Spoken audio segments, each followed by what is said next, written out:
In the books, give us a little early evaluation here. Well, I'll tell you the biggest surprise is that the football IQ of the young men, with the installations, I think the guys are doing a tremendous job of grasping the information, and more than anything, they're doing a good job of retaining it, and it's translating over to the field, and so that's good to see.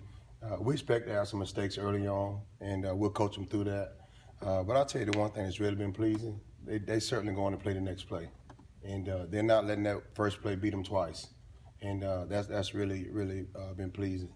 And then you have guys that's really stepping up, like Marquise Haynes. He's doing a tremendous job of providing some leadership. I'll tell you, Breland Speaks. I mean, he's doing some good things. And you look on the back end, and you got Woods, number 36. I mean, he's doing a lot of good things. So you got guys stepping up in different areas, showing leadership position, and learn to push themselves and strain themselves. But more than anything, we're real pleased with the way these guys have been absorbing the install, and they're going from the meeting rooms to the field and execute. How do you feel about corner this spring? Obviously, Ken is already out, and you guys lost Jalen the other day. So how do you feel about that group and where it's at right now? Well, a corner now, other than the quarterback, I think is the toughest position to be on a football team because those guys line up, there's nobody behind them. It's not like they're going to make a mistake and fall on the trampoline. They mistake, everybody in the stands notice it, and those guys got to play with most confidence. But it's too early on to judge them. Like I always tell a corner that walks up and tell me, hey, man, I never got beat deep. Well, you never played. It's because, all of them going to have their day. But the biggest thing you look for is how well to go play the next play. You look at their confidence, retain your confidence, and it continue to be technical and fundamentally sound. But I think the guy, you see some good play out of guys out there. Miles has really been a big surprise. He's done a tremendous job out on the corner, playing with confidence, contesting the ball, very, very strong at the catch point. He's showing that he has the ability to play at a high level. And we just got, as coaching staff, we got to make sure that we continue to put him in a situation where he can play at a high level. What are you seeing from Kadir Shepard and Charles Wiley right I'm sorry, now? say it again now. Kadir Shepard and Charles Wiley, what are you seeing from those guys? Well, I'll tell you what, they both making strides. And, again, we've only been on the grass 2 days. And for me to rush the judgment, man, on those guys would be not fair to me and not fair to them. But Shepard and Wiley are doing good jobs, pushing themselves through mental mistakes. And, the one thing that we have a goal every day when we go out and practice. And the goal today was to finish. To make sure we finished every play, don't drown yourself in mistakes. And, I think those guys both are guilty of doing both of that. Just looking at them on the grass and having a chance to look at them on tape.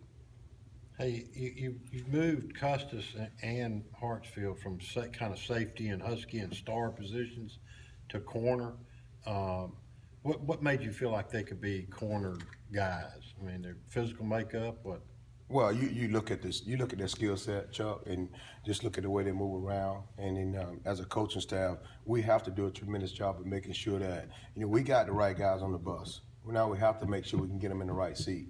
And what you don't want is to have a guy, at corner on second team, but he's your best star inside. Yeah. So right now we're telling everybody in the secondary, prepare yourself to go inside and play star. And then from there, we'll get the guys on the right seat. Because if you look, the first day Miles was inside, and then we had an injury and he went outside, and it was tremendous. And we use him as an example.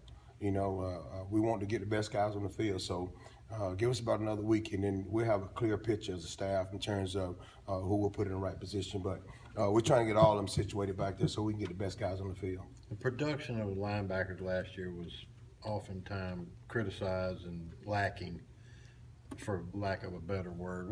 What's been your view of the linebackers thus far? I know it's just 2 days. I know no pads, but right. Yeah. They're moving around. They're running around. Is that what I'm asking? Well, I'll tell you what. I think that look at today's practice. I thought they went out and did a good job of competing.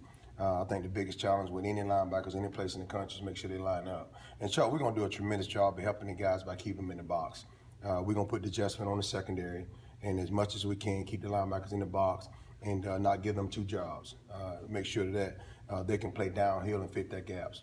But we've been real pleased with what we've seen for, and as you stated, we have not put the pads on. And the thing that you look for now is, can the linebackers set the defense? Will they get lined up? Are their assignment sound? And they've made some mistakes, and that's going to happen. But they've done a tremendous job of going to play the next play. And I think the linebacker play has been Been really good. I think Coach Pivotal has done a great job. I mean, he's a sound football coach. He comes with a lot of structure. He has solid football rules for those guys to get lined up. And, he really understands pass fit. So I think the best thing for the linebackers is having Coach Pivotal, as their position coach. It's only been 2 days, and like Chuck said, there's no pads. Just what's it been like practicing against that pace of Coach Longo's offense and the scheme he runs? Well, I can certainly tell you this: the game will be slower. I mean, with the pace they go in practice, man, we welcome it, we embrace it because the game will definitely be slowed down. It gives us a chance now to push our guys to the edge, but they go at a tremendous speed, which forces us now not only to play fast, but to play with fundamentals technique. As it will get a little winded. So the tempo is really great. The one thing that we challenge our guys with that tempo is, hey, let's make sure we finish in plays. Don't get in survival mode. Try to go play the next play. So it's really beneficial to practice against that type of speed, day in and day out.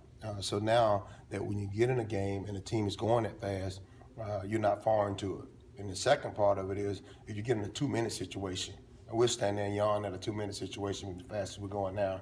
And I'll tell you, it was really good the first day to go against the offense. And one thing I told the offense staff in joking, coming back in, I said, listen, they can call y'all a lot of things, but status quo they can't call you because they gave us a lot of formations and movements. And it was good for our guys to adjust to it. So I really like that.